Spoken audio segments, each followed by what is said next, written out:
Last time short video పెట్టాను కదా నేను మామిడికాయ పచ్చడి పట్టుకున్నాము అని. సో ఇప్పుడైతే నేను ఫుల్ వీడియో పెడుతున్నాను. ఇదైతే అత్తయ్య వాళ్ళ ఇంట్లో చేసింది. అత్తయ్య వాళ్ళ ఇంట్లో అత్తయ్య మావయ్య కలిపి వెళ్ళి సో మార్కెట్ మచిలీపట్నం అయితే వచ్చారు. మచిలీపట్నం వచ్చి అక్కడ ఒక 15 కాయలు తీసుకుని దాన్ని మంచిగా కొట్టించారు మార్కెట్లోనే. దాన్ని కొట్టించిన తర్వాత ఇంటికైతే తీసుకొచ్చారు. దాన్ని అయితే మనం మంచిగా జీడి తీసుకోవాలి. దాంట్లో ఉన్న జీడి పైన ఒక లేయర్ ఉంటుందన్నమాట. అదైతే మంచిగా నేను అత్తయ్య కూర్చుని మంచిగా తీసేసాము.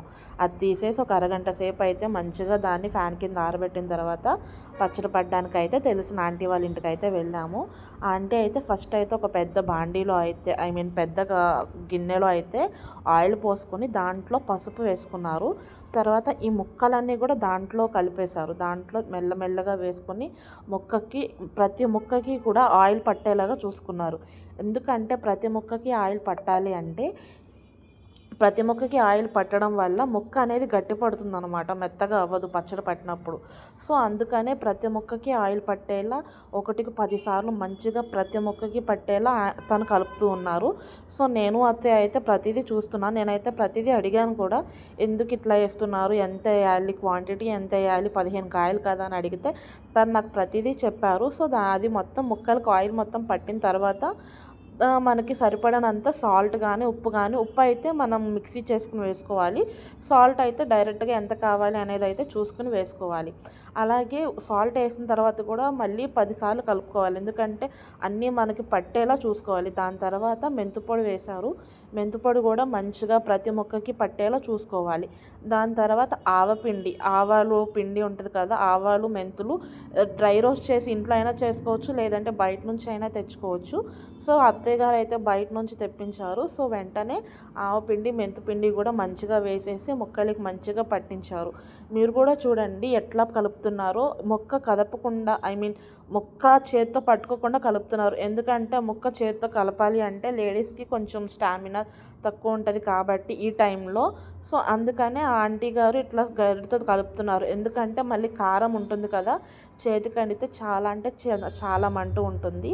ఇది మొత్తం కలిపేటప్పుడు తొక్కు తీసిన వెల్లుల్లి ఉంటుంది కదా, అది కూడా మంచిగా కలిపేశారు. చూడండి మనకి ఎంత క్వాంటిటీ కావాలో ఏంటి అనేది ఆంటీ ముందుగానే చెప్తున్నారు.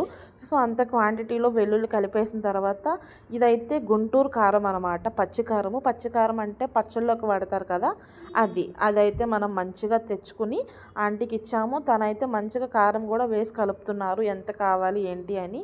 అది మళ్ళీ ఒక్కోసారి తక్కువైంది కారం కలిపేటప్పుడు, కారమును కొంచెం ఆయిల్ తక్కువైతే నా అత్తయ్య నా హస్బెండ్ని బయటికి పంపించి కొట్టెక్కి వెంటనే తెప్పించేశారు. అత్తయ్య తెప్పించిన తర్వాత అది కూడా వేసి మళ్ళీ చక్కగా నీట్గా కలిపేశారు. ఎంత కావాలి ఏంటి క్వాంటిటీ, ఎందుకంటే ఆవకాయ పచ్చడి అంటే ప్రతిదీ కూడా చూసుకుని కలపాలి. ఏది తక్కువైనా పచ్చడి మొత్తం పాడైపోతుంది. సో అందుకనే ప్రతిదీ కూడా 1కి 2 సార్లు చూసుకుని మంచిగా కలిపేశారు. చూసారా ఎలా కలుపుతున్నారో, నాకు చూస్తుంటేనే ఇప్పుడు వాయిస్ ఓవర్ ఇస్తుంటేనే నోరు ఊరిపోతుంది. చాలా అంటే చాలా బాగా కలిపారు ఆంటీ. నేను మంచిగా నేర్చుకున్నాను ఆంటీ దగ్గర ఎలా కలపాలి, ఎంత క్వాంటిటీ వేయాలి అని. ఇది మనకి 15 కాయలు అంటే మాకు 3 కేజీలకి అయితే తూకింది మొత్తం పచ్చడి అయితే. ముక్కలు పచ్చడి ఇంకా మనం ఆయిలు కారము దాంతోపాటు మెంతిపిండి ఆవపిండి ఇవన్నీ వేస్తాం కదా, చూడండి ఎంత మంచిగా ఉందో. ఇప్పుడైతే ఒకసారి ఉప్పు కారం చూసేసుకొని, ఉప్పు కొంచెం ఎక్కువైనా పర్లేదు. దాని తర్వాత ఆంటీ వాళ్ళ కుక్క పిల్ల వచ్చి కాసేపు ఆడుకుంటుంది. సో దాంతోపాటు అయితే నేను కూడా ఆడుకున్నాను. భలే బాగుంది, నాకైతే భలే నచ్చింది. ఆంటీ దాని దగ్గర రానివ్వకూడదని చెప్పి పక్కన పెట్టేసి మంచిగా పచ్చడి ఉప్పు కారం మొత్తం చూసుకుని అయితే నేను నా హస్బెండ్ అత్తయ్య ఇంటికి వచ్చేసాము. మార్నింగ్ వచ్చేసరికి చూసారా చక్కగా ఎంత మంచిగా ఆయిల్ అంతా పైకి తేలుతుందో. ఆవకాయ పచ్చడిలో ఆయిల్ ఎక్కువే ఉండాలండి. మేము వేసేటప్పుడు వెల్లుల్లి కొంచెం తక్కువైనాయి అని చెప్పారు ఆంటీ గారు. సో మార్నింగ్ అయితే మేము తీసేసి మంచిగా వెల్లుల్లి నేను తొక్కంతా తీసాను. అత్తయ్య మంచిగా దాంట్లో వేసేసారు. ఆయిల్ చక్కగా తేలింది కదా, ఆయిల్ ఎక్కువ ఉంటేనే పచ్చడి కొన్ని రోజులు నిల్వ ఉంటుంది. సో మీకు ఎంత క్వాంటిటీ కావాలో అంత క్వాంటిటీ చెప్పుకుని చక్కగా కలిపించుకోండి. తెలియకపోతే ఎవరితో అయినా మంచిగా కలిపించుకుని ఆయిల్ కొంచెం ఎక్కువైనా పర్లేదు కానీ తక్కువ అవ్వకుండా చూసుకోండి. అలాగే గ్రేవీ కూడా మంచిగా వచ్చింది. చూసారు ఎంత బాగుందో.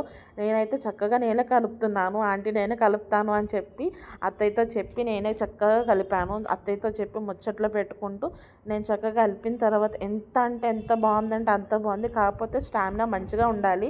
దీన్ని ఎంతసేపు కలపాలి అంటే ఆంటీ గారు అయితే ఎక్కువసేపు కలిపారు. నేను ఒక 5 మినిట్స్ కలపగానే చెయ్యి నొప్పి వచ్చేసింది.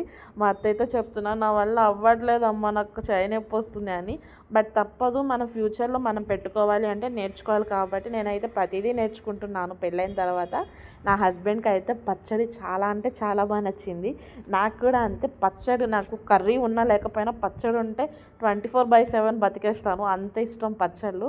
మా అత్తయ్య గారు ముందుగానే వార్న్ చేశారు, పచ్చళ్ళు ఎక్కువ తినకూడదు, నువ్వు ఎక్కువ తింటే నేను ఊరుకోను అని చెప్పి. అమ్మతో సహా అంతే నాకైతే. బట్ తప్పదు, కొన్ని సిచ్యువేషన్స్లో అయితే పచ్చడి అంటే నాకు చాలా అంటే చాలా ఇష్టం. కాబట్టి నేనైతే కొంచెం ఎక్కువే తింటాను. బట్ హెల్త్ బాగోలేను అన్నప్పుడైతే కొంచెం తగ్గిస్తాను. వెల్లుల్లి పచ్చడిలో ఎంత ఎక్కువ వేస్తే అంత మంచిది, అంత ఫ్లేవర్ఫుల్గా ఉంటుంది. ఎందుకంటే వెల్లుల్లి డైరెక్ట్గా ఆవకాయలో ఇదేంటి ఊరుతుంది కదా, ఆ వెల్లుల్లి తింటే హెల్త్కి చాలా అంటే చాలా మంచిది.